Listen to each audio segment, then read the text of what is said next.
This is the Mercedes-Benz EQS, and in this video we are going to find out if this is the best electric car money can buy. Let's start off this video by talking about my least favorite thing about the Mercedes-Benz EQS, and it has to be the exterior styling. And from what I've read online and people I've spoken to, people seem to agree that the exterior styling of the Mercedes EQS is not its best feature. It's boring, it's bland, it really doesn't look like a Mercedes from the exterior, and from the side it looks like a big blob. And it is true, Mercedes have chosen this style, this exterior, shape because of its drag coefficient. This car currently is the most efficient electric car on the market today with a drag coefficient of 0.2 CD, giving it amazing range, but more upon that later on in the video. This in the graphite gray metallic with these 21-inch wheels looks very uninspiring in my opinion, but I do think in a white color or a two-tone with the correct wheels, I think it looks quite good actually. But then we have maybe its best feature, and sitting here in the rear seat, it has to be not only the interior quality, the ambiance, the mood lighting or the ambient lighting in here, or the materials or the style, but the outright space you have in here. So this is a huge car. On the exterior, it is more than 5.2 meters long. The wheelbase at 3.2 meters long gives you this amazing cabin, and I mean, it is spacious here. I've had people sitting in the back here who are well above 6 feet, who can cross their legs. It is amazing behind themselves. So this may just be the biggest electric car interior on the market today, not considering the largest of the SUVs, but being just a saloon. But you're not going to get that efficiency with a big SUV. And also the trunk at 610 liters, is pretty spacious. So actually this is a very practical car. And also, as I said, materials are top notch. This, I think, is almost is about 9.5 tenths the way to a Mercedes-Benz S-Class, and it just looks amazing in here. Before we take the EQS out on a road and I tell you what it is like to drive, I want to give a huge thanks to today's video sponsor, Zaptec, with their Zaptec Go home charger. The Zaptec Go is a small, stylish, and sleek home charger that can charge up to 22 kilowatts. So you'll find a link in the description box down below if you want to purchase one. And if you live in Norway, use the discount code ZAPRIFA for 10% off the price. Once out on the road, the first thing you'll notice is just how quiet this car is. It is one of the best sound insulated cars I have ever driven, even though this is on 21-inch wheels with two 65mm wide tires. It has double glazed windows, it has acoustic front glass, and the overall ambiance and just experience in here is like a Volt.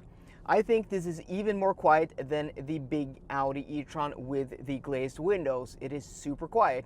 And then over some rough pavement like this, it is very comfortable. It is super soft, though it is still nicely controlled. Take this car through some corners, it still handles very well because it is low to the ground. You have that battery pack that sits in the floor, so it has a low center of gravity. So driving this car is just outright impressive, though also something that really surprised me is just how high you sit. So I don't know if you guys can see that from the camera angle, but I sit quite high. And also looking at the exterior dimensions, this is almost as tall as something like a Kia EV6, which is a crossover electric vehicle. So this is not a low slung car like a Tesla Model S or maybe like an Audi e-tron GT or a Porsche Taycan. This is a big saloon that rides as high and you sit as high as many of these modern crossovers. So the overall experience is almost like driving a small crossover, though you also have reduced ground clearance, though this car does have air suspension. But it's that air suspension that makes this car so wafty and compliant. Though it is not perfect, maybe it's because of that long wheelbase or just the sheer size of this vehicle. Going over some rough pavement, the suspension sometimes isn't able to catch up with the car, so it does become a little bit jittery, and then you feel, you know, these vibrations and shocks through the body, which is not the most refined. I cannot remember this from other EVs I've driven on air suspension, you know, big Audi e-tron or e-tron GT or Porsche Taycan. So it may be that the chassis, the body structure in those cars are just a little bit more rigid, or just the suspension setup is better. But I mean, I'm nitpicking at this point because this is one of the best riding cars in, well, the car business today. It is amazing, and from reviews I've seen also, it's almost as good as the Mercedes S-Class. Remember guys, this in many markets will cost you the same as an S-Class, though because of the battery pack here, which is amazingly large, we're going to get to that later on in the video, a lot of money goes towards that. So it has to, you know, there has to be some compromises somewhere. And a compromise that I have done here somehow is that the dashboard is really high. So also you have to jack up the seat a bit high to look over it comfortably. I mean, if you're really tall, you can sit low. But again, I'm sitting a little bit high, meaning that, well, it does infringe on some of the headroom, though this has a lot of headroom and a lot of space. And something more important or more impressive is that this car has 4-wheel steering as standard. The rear wheels will turn like 4 degrees, but this has the optional giving it 10 degrees. And let's see just how easily this car will turn, because the turning radius is amazing. Look at this, guys. 2-lane road. Yeah. This is amazing. And also, this being the 580 4MATIC, it has 4-wheel drive, dual electric motors, 523 horsepower. So put your foot down. Yeah, we're not gonna go too fast here. This is 50 km/h speed limit. But this car does 0 to 100 km/h in 4.3 seconds, and it is quick. It is amazing. So I mean, this car, I took this car from Bergen to Oslo yesterday, crossing the mountain, and in the snow, in the cold, this car is as impressive as it is at motorway speed. A truly amazing car to travel with and drive in. Now let's talk about some details and numbers with the EQS range. So there are 3 versions available. They all have the same 107.8 kilowatt-hour net battery capacity with a peak charging speed of 200 kilowatts. So tests I have done now in winter in -°C has shown that 10 to 80% can be done in around 35 minutes. So isolated, that doesn't sound very impressive, but remember guys, the battery pack of this car is almost 110 kilowatt hours. It is huge, so you can't really compare to other 10 to 80% charging times when it comes to, well, the actual charging time.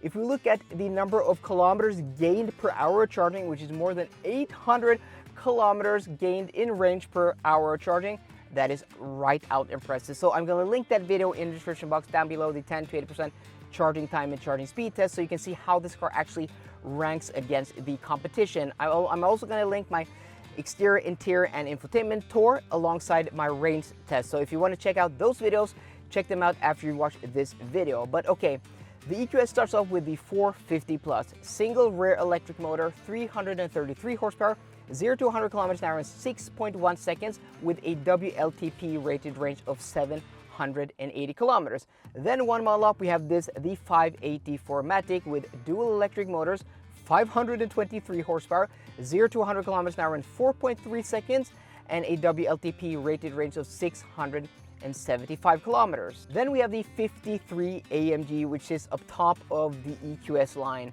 Dual electric motors, 658 horsepower, 0 to 100 km/h in 3.4 seconds, and the WLTP rated range drops down to 585 kilometers. So you have quite a few choices. If you want outright range, go for the rear-wheel drive version. If you want outright performance, go for the 53 AMG, which is very quick.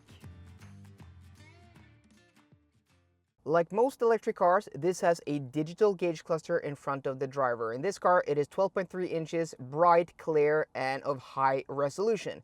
It is pretty nice, and is also customizable, so if you want to check out it in detail, there will be a link to my infotainment tour in the description box down below. This screen is also accompanied by the head-up display in this car with also augmented reality. It is one of the very best head-up displays of any car in the business. It is bright, it is clear, and has a lot of information, and it is focused. A lot of these just are out of focus in my opinion. I don't find them very useful. So these two screens together are pretty awesome. We're going to see if I have some B-roll of the head-up display that I can show you guys. And this car, the 580, has the Hyperscreen as standard. This is an optional extra in the 450 Plus. And I think the normal screen that is smaller is probably nice enough. I mean, this is almost too big at 18 inches across. This also has the, optional, which comes with the Hyperscreen, 12.3 inch passenger display, which runs, the same MBUX as this, though a limited version. Is it useful? No. Is it cool? Kind of. Would I get it? Well, if I didn't have to pay extra, sure. But I mean, there's also a lot of glare because this is, just a panel of glass. Overall, I mean, the infotainment system is easy enough to use. I think it is easier than earlier iterations of MBUX, like in the Mercedes EQC. I think this is less overwhelming and just better set up. You have your home button here, so it defaults to your maps, which I do like for your home button, and then you have these settings here. So you have Apple CarPlay, and then you have these icons, which is easy enough. And then you have your HVAC system, which is always on the bottom here. So I think it's easy to use. It's bright, it's clear, though there have been some lag issues where I sometimes press the screen and nothing happens. I've also had some, lag issues with some of the hard buttons down here, and also with the minus button here on the adaptive cruise control, alongside the locking button on the door handle. So there have been some quality issues with this EQS, considering the infotainment system and some of these, touch buttons or physical buttons, whatever you want to call them. They have physical action, but they are touch.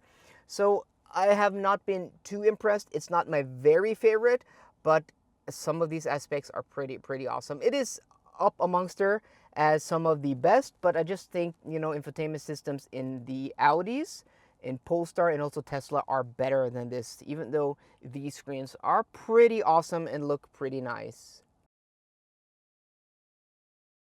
What would make the EQS the best electric car currently on sale? Is it the fact that it has a WLTP rated range of almost 800 kilometers in its base form, and being this big in practical, and having a cabin that is frankly probably the largest cabin of any EV except for the Hongqi EHS9? Is it the fact that it is the most comfortable electric car money can buy, or it has the most luxurious interior, the quietest cabin, a very good sound system, though not the best? It's actually a bit disappointing at this price point. This car spec here, 580 4MATIC, is almost 1.5 million kroners, 150,000 euros. Yes, it can get very expensive, but again, looking at that 450 Plus, that entry-level model version, considering that that is not a lot more money than a Tesla Model S long range, and is comparatively priced to a Lucid Air.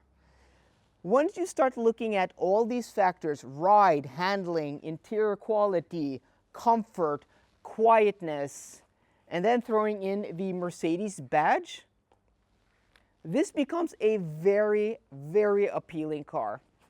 Is it expensive at almost 1.5 million kroners? Yes, it is. But I spec'd an EQS 53 AMG, the top trim version, with not all the bells and whistles, and that car came cheaper than this. So maybe that car in white at 1.4 million kroners, or 140,000 euros, depending on your market, with that amazing performance, level quality, refinement, and interior quality. Also, the tech isn't bad. It's not the very best, maybe a little bit disappointing for a lot of people, but I think this is a better car than a Tesla Model S. I haven't driven the Lucid Air yet, so I can't, well, compare to that. But from where I stand, the cars I have driven, I'm hard-pressed to find a better electric car. So guys, let me know what you think in the comment section down below. So I hope you enjoyed today's video. If you did, please drop me a thumbs up down below. And for more car content, as always, please subscribe. See you guys later, and goodbye.